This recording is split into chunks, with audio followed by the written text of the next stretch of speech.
Ashamaa kabajamtootaa fi jaalatamtoota tiyya harka fuune isiniin jedha. Jirra jirtu bakka jiraattan hundi keessanuu warroonni viidiyoo kan argitan duuyiit sheer godhuudhaan dhalaa biyya Arabaa gumaa namaa dhoksituu fi viidiyoo of waraabdee miidiyaa irratti gadhiistuu biraan nagaa. Tokkoffaa shamarran biyya Arabaa jechuudha. Kaayyoo biyyaa baataniif qabdanii kaayyoo isin biyyaa baatan kaayyoo sadi qabataniiti kan baatan jechuudha. Inni tokkoffaa yookaan jiraachuu, inni lammaffaa yookaan du'uu, inni sadaffaa immoo kaayyoo kee biyyaa baate sana jijjiirtee carraa argattetti fayyadamtee biyya keetti deebitee galuudha jechuudha. Inni lammaffaa warroonni ajandaa qabatanii uummata kanatti gadi ba'aa jirtan viidiyoo garaagaraatiin isin galee viidiyoo qaama dhalaa bakka isin sabasabdanii isin beeku warroonni ajandaa guutanii miidiyaa kanarratti ajandaadhaaf irra teessanii haasaa ooltaniif hin barbaachisu isiniin hin jedha. Warroonni immoo viidiyoo kana waraabdanii gadi baastan dhalaa amma kaayyoon kiyyaa shamarran biyya Arabaati jechuudha. Maaliifii tokkoffaa kaayyoo biyyaa baatee qabdi. Kaayyoo hudduu waraabanii miidiyaa irratti gadhiisuu yookaan dhiiraaf erguu miti kaayyoo isheen qabattee biyyaa baate.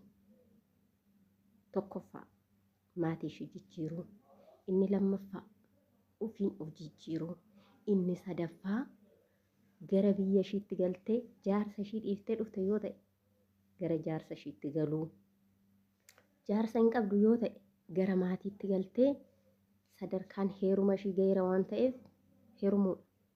Kalaas wanti biraan jiru jechuudha. Garuu erga biyyaa baataniin booda viidiyoo garaagaraatiin wanta sammuu namaa cabsu, wanta safuu namaa cabsu waraabdanii dhiiraaf ergitanii dhiirri immoo kun miidiyaa irratti isin gadhiisaa jechuudha. Si waa meeqa miidhamtan? Shamarran biyya Arabaa waa meeqa miidhaman? Miidhamni isaanii tokkoffaa birrii hojjetan namuma dhufee haay bareedduu kosin jaaladha jedhuun akkaawuntii kee ergi sittaneeruma mana naa ijaara birrii irratti erguun mana nuu ijaarteetta nuu xumurteetta galuu eekottu yoo galtoo maal eeggata? Billaat eeggataa jechuudha. Du'ati ishee eeggata. Isin galee dhugaa rabbii seenaa dhugaadha kun sinittan hima. Mucattiin tokko akkasuma onlaayinii irraa wal baratanii otuma waliin haasa'anii waa'ee jiruuf jireenya isaanii keessa seenanii erga seenaniin booda bakka wal fuunadhaniituma wantoota hojjettu hunda isumatti ergiti jechuudha. Namichichumatti osuma ergituu namichichi maal godhaa mana sijaareeraa waa hundaa xumureeraa bakka kottu galii jedhaan. Isin galee kottu galii jireenya keenya ooffannaa bakka anis kophaa jiraachuu natti hin tollee amma manallee ijaarrannee waa hundaa guuttanneerra galii jedhaan. Ishiin maal goote yaa shamarran biyya Arabaa yaa gowwitti okey jettee bututtuu ishii guurrattee galte kaa. Gaafa galtu meezoon 10 saantiviin mana keessa sin jiru, manni sin jiru, birriin sin jiru, homti sin jiru. Har'a kan waggaa dheeraa biyya kana keessa dalagde maal godhaa yoo intalli kun mana sana bulte meerre meeshaan kiyyaa, meerre birriin kiyyaa, meerre man ijaarame jettee gaafatti. Isin galee kanammoo gochuudhaaf wanta kanammoo akka isheen hin gaafanne gochuudhaan maal godhaa du'a itti murteessee jechuudha mucattitan. Isin galee ajjeesee isuma uffataan maree darbuuf ka'uu gurbaan kun illee qabamee jechuudha. Kana maaliifan sinii fidan? Barumsa irraa argattu. Isin galee warroon amma biyya Arabaa kana keessa teessanii hirriba dhabdanii otoo beeloftanii osoo nyaatiin osoo dheebottanii osoo dhugiin bishaan nuti kushinaa keessa dalagaan oola. Ani mataa kiyyaan jechuudha. Garuu osuman dheebodhu bishaan asii fuudhee dhuguun natti ulfaata. Isin galee hin qaqqabu harki kiyya iddoo sana. Maaliif hojiidhaan biizii ta'eera garuu keessi kiyya na dheebota. Kanaafuu warroonni biyya Arabaa kana keessa jirtan osoo beeloftanii osoo dheebottanii nyaanni dhabamee miti yeroon dhabameetu malee nyaanni guutuu rabbi kushiinaa keessa oolla waan ta'eef. Kanaafuu yeroodhuma waa fuutee akkas nyaattutu hin jiru isa kanarraa isa kanatti darbaa oolta waan ta'eef. Kanaafuu wanta isiniin jedhu adaraa keessan warroonni dhiira biyya keessa keewwattanii mana nuu ijaari kana nuuf godhi kana nuu baasi jettan macarrashaan keessan du'a. Sini galee kanaafuu yoo siniif ta'e hojjetadhaatii birri keessan akkatti guduunfadhaatii fudhadhaa biyya galaa hadheet harka kee keessa dhungatee si fuudha.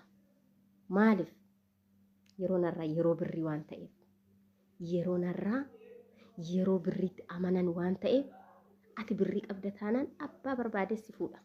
An birrii qabu si fuudhuu danda'a, an birrii hin dhabne si fuudhuu danda'a jechuudha.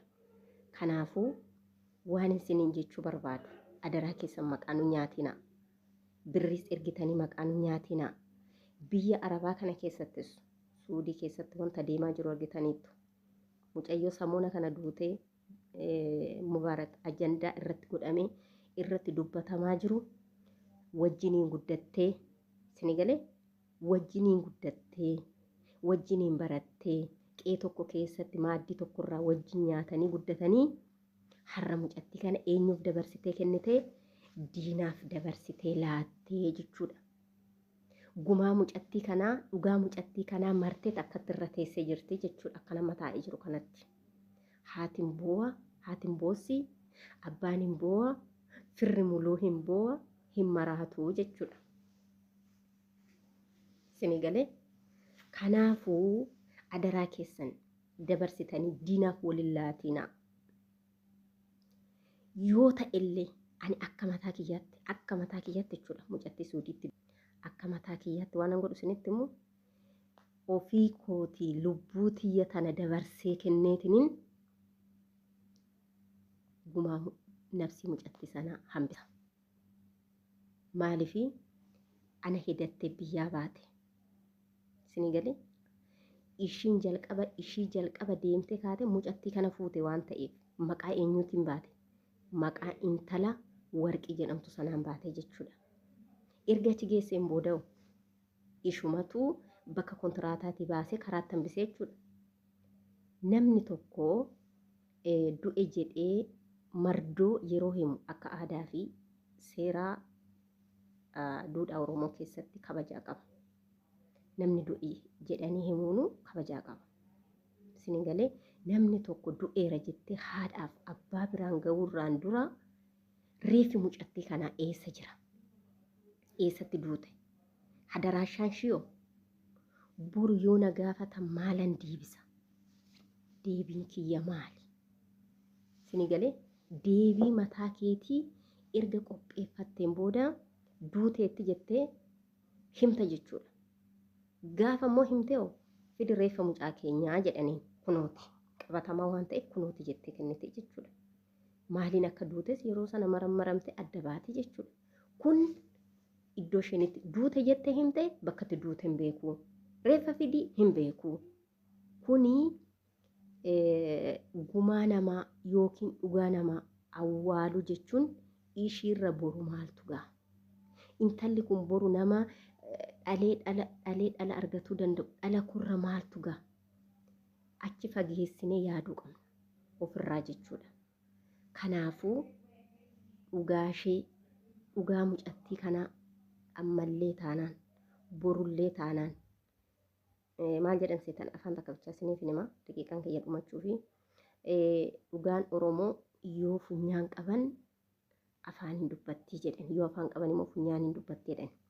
Kanaafuu dhugaan mucattii kana dhiiga nutsuudhaan gannam'e waan ta'eef lubbuun ishiitiin jirtis yoo ta'e duuteettis yoo ta'e yoo funyaan qaban afaan hin dubbattii afaan yoo qaban immoo funyaan hin dubbattii jedhan. Mucattii kana bawuun hin hafuu jechuudha. Kanaafuu waan isiniin waa lama waa sadi fudhachuu dandeessu galatoomaa ulfaadhaa.